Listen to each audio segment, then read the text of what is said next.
So playing not devil's advocate, but just, pretending that although I always have more to learn in this regard. Let's say I know nothing about equity, although hopefully the folks listening in do know something about equity and Yeah. inclusion. Yeah. If you were describing what equity and inclusion is to folks new to education or Yeah. not in the education field, what exactly is equity and inclusion? Yeah.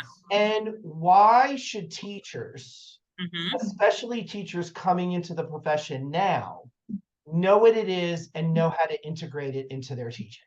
Yeah, that's a great question, and one that, people still are asking.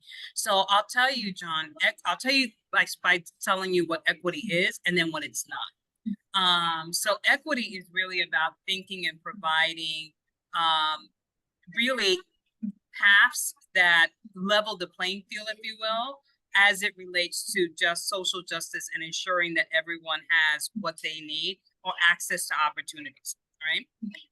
What it's not about equality.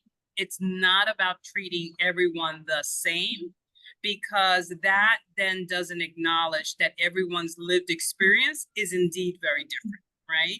As I just shared, one of my very true, essential lived experiences, which absolutely shapes who I am today and my identity, is the fact that I was not born in the US, therefore English was not my first language.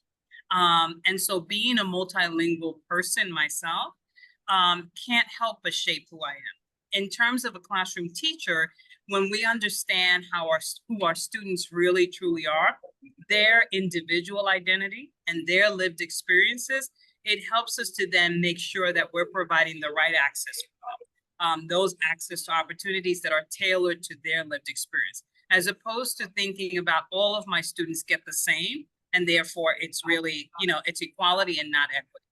And inclusion is about really making sure that my students, and if it's from an organizational perspective, that my staff, that my people are really feel like they're belonging, that they belong to the organization, that they have a voice, that they can bring their authentic self to work or to the classroom.